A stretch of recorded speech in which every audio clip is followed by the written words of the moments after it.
Hi, and a very warm welcome to you guys. It is the 17th of the month, and we all know on that day we break out the SD cards from the Trimag system and the Magnetosphere equipment. So we're going to be looking at the data, and a little bit later on in the video we're going to be pinpointing the latest position of the magnetic North Pole.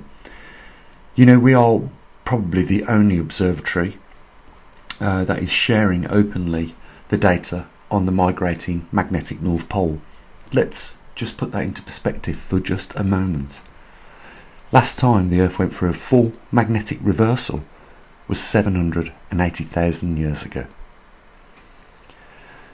And it came back in our lifetime to do it again.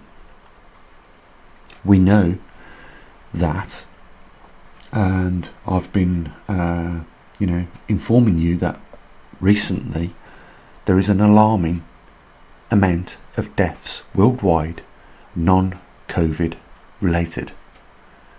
And it came out yesterday, and we're going to talk about this a little bit more tomorrow in the video, because today is more about pinpointing the magnetic North Pole, but it came out yesterday the cause of these deaths across all age groups.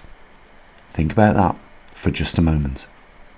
And when I tell you these excess deaths are related to cardiac arrhythmia arrest, it should come as no surprise to you that it could definitely, and probably most likely, is related to the fact that we have more cosmic rays inbound in our upper atmosphere and on the surface. Just let that sink in, because the UK Parliament have been debating this, and they have the details in front of them. They know that we are seeing around 1,500 or more deaths every single week, and it is above the average death rate, and it is down to now, according to the research that's been undertaken recently, cardiac arrhythmia arrest. We know, and we've been talking about this for a long period of time on this channel, that cardiac arrhythmia is increased when more cosmic rays are inbound. And of course, our magnetosphere is weakening as we speak, but not at an alarming rate. It is gently reducing every single day.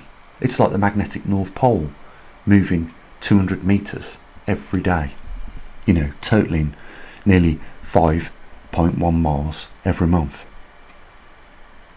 Think about that.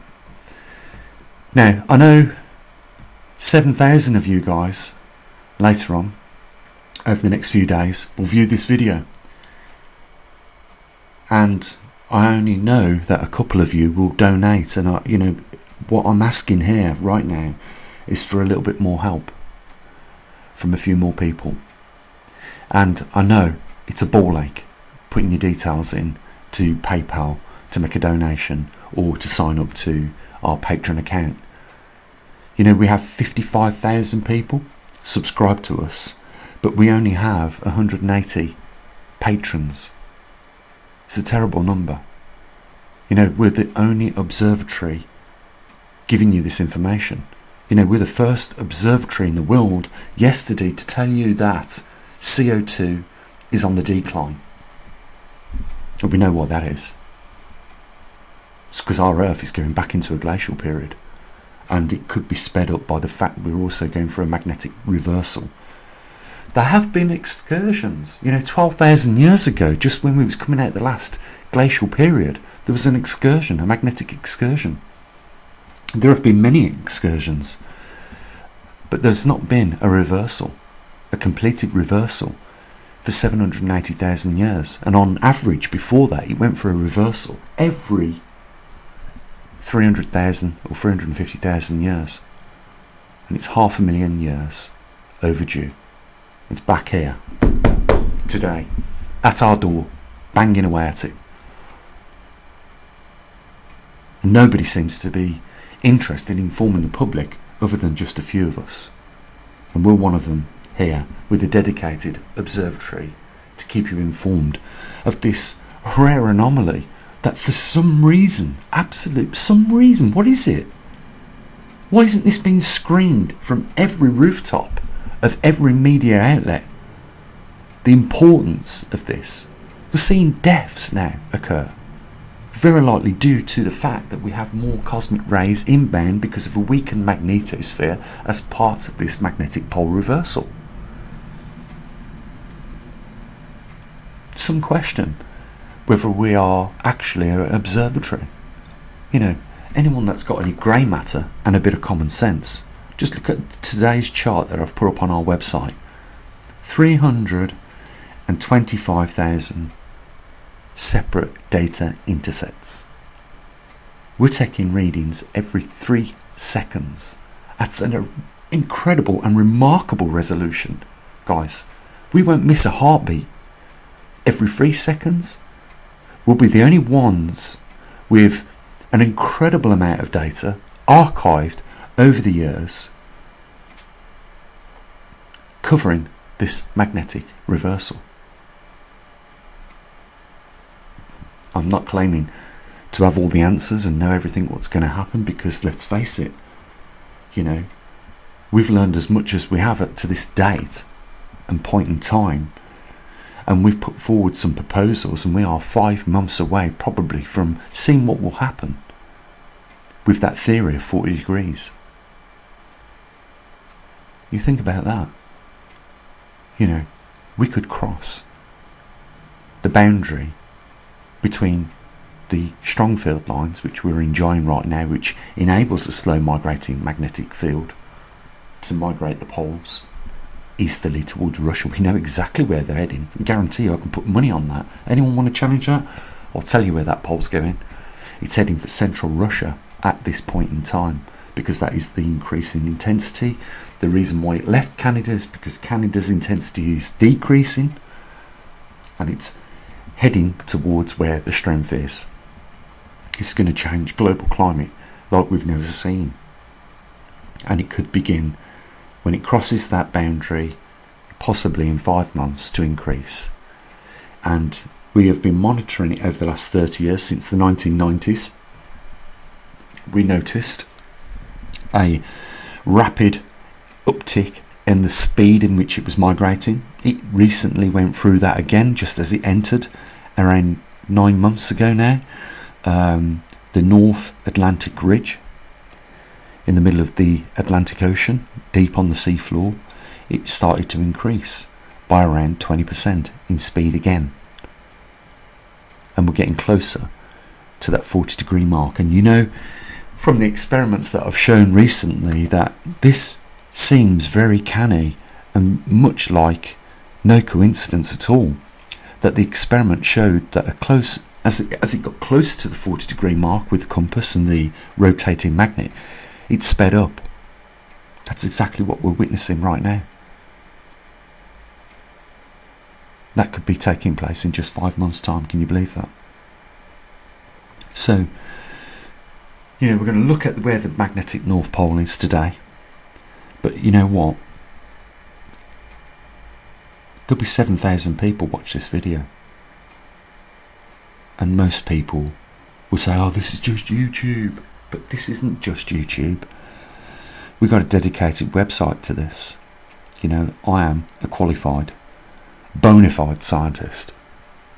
And using the scientific method of collecting the data using equipment that took 2 years to develop, you know, I'm able and in a position to do that and offer it to you guys. And I do not charge. I just ask that a few of you, you know, take a bit of your time out and make a donation to keep people like in Pakistan, India, Afghanistan, Tajikistan, all the other countries where people are on such low salaries. I'm talking $1 a day. I could not have anything to do with taking money off a person like that.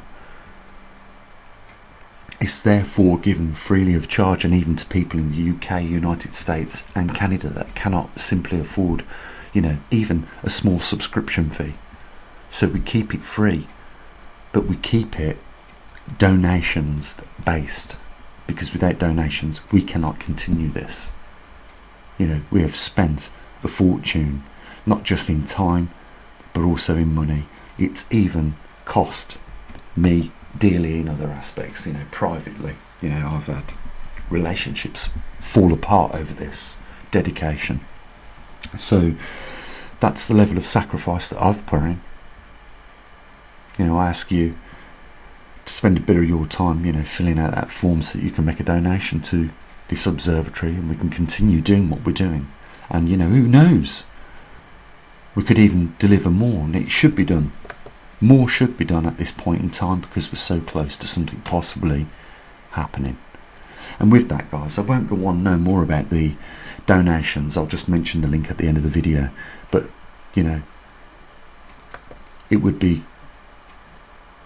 absolutely respected if just a few more people could make a simple bit of effort. You know, we've put in a lot of time.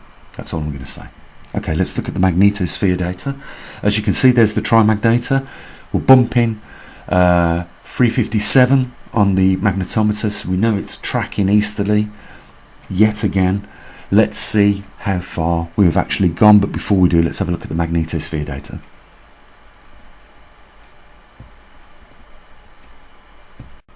So here we are looking at the magnetosphere data. You can see that around about a week ago there, where it dipped down to 198.5 or 8.67 and then went back up above 199, still maintaining 199.5 in general.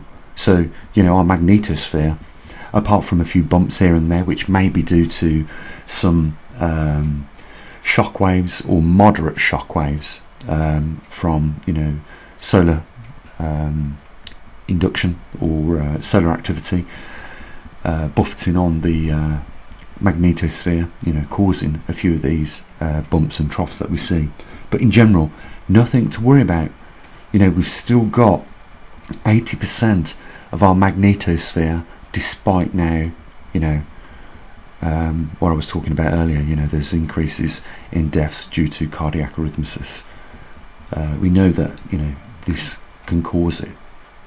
So at the moment, our magnetosphere seems to be holding up. Maybe when we have a little dip, maybe, you know, it's just a matter of 0.5, which, you know, can cause serious problems with human health. You know, we just don't know. This is all new to everybody. And the simple reason for that is none of us are here from 12,000 years ago, and we're certainly not here from 780,000 years ago when a completed magnetic reversal took place. But, you know, at the moment, there is no significant decline over a long period of time in the magnetosphere. So that, you know, we have to say at this point is a good thing. So guys, as you can see, another 5.23 miles in the last month. It's not stopping, is it? It's not going to stop either, is it? We know that. This thing keeps tracking towards central Russia. If you're interested in pinning it on your own Google Maps, the latitude is 82 degrees 5 hours 15 minutes 90 seconds north. Longitude 116 degrees 32 hours 23 minutes 41 seconds east.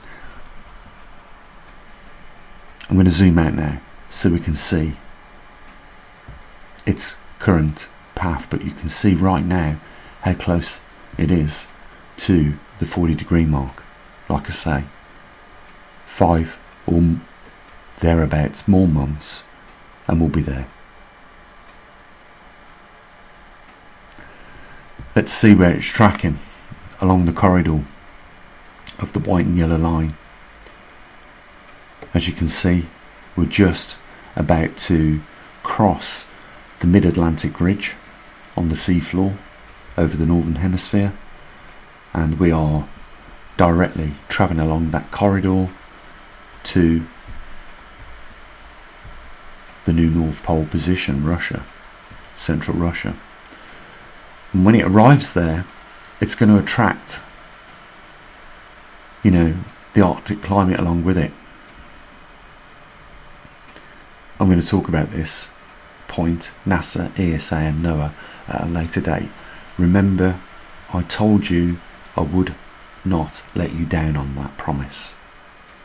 It's an important point, and when we get there, I'll be talking about it with you. The reason why I've pinned it is because I know NASA, NOAA, the ESA do watch some of these videos. Some of these so-called geomagnetic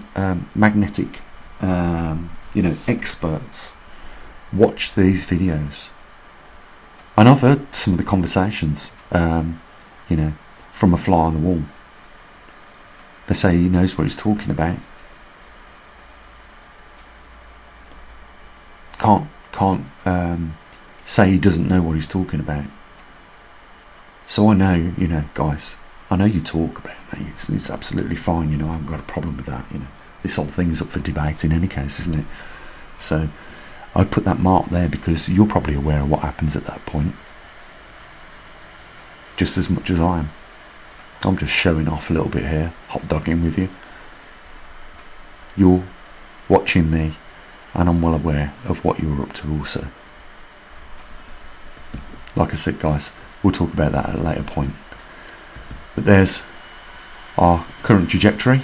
We'll zoom out so we can have a look at all the other pins over the last 100 or so years, 120 years.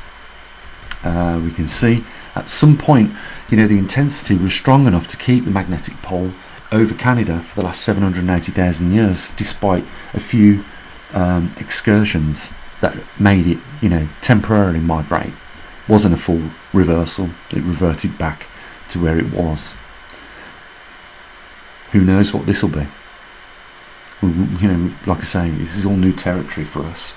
We're just covering it as much as we can, and we are the only ones with a trimag system in the world, and we are the only private, as far as I'm aware, observatory with other magnetometers in other countries. And not just magnetometers, we've also got muon detectors in other countries monitoring the inbound collisions up in the upper atmosphere, down on the ground, because when they collide with other subatomic particles, they smash and create muons. So if we're getting an increase in muons, we know there's a lot more activity happening above our heads up in the atmosphere, and that can only be down to inbound cosmic rays due to a weakened heliosphere, first of all, with a low solar output, the grand solar minimum, and primarily a weakened magnetosphere, our primer magnetic field that protects us from all this galactic and intergalactic radiation. There you are, guys. We've done it. It's the 17th, one of the busiest days on our observatory. A lot of work goes on. Everything has been put back and reset for the next month. And, I certainly hope that you do appreciate it enough just to take a little bit of time out and make a donation after this video. Links down there in the description. Remember, the efforts, let's just talk about one of the efforts, took 2 years to program that trimag system. 2 years. Many times I sat at the table in front of the computer almost vomiting because I'd been there all day and couldn't figure something out. We had experts from Langley, can you believe that, who programmed those jets that fly around the Spratly Islands. All the monitors, they programmed them, and even they struggled. It was just perseverance, maybe a little bit of help from this universal conscious, who knows. Guys, links down there if you want to help us. I certainly hope you do. You have an amazing day, and please join me for a little chat tomorrow about something just as important as this. I'll say what I usually do. As always, bye for now.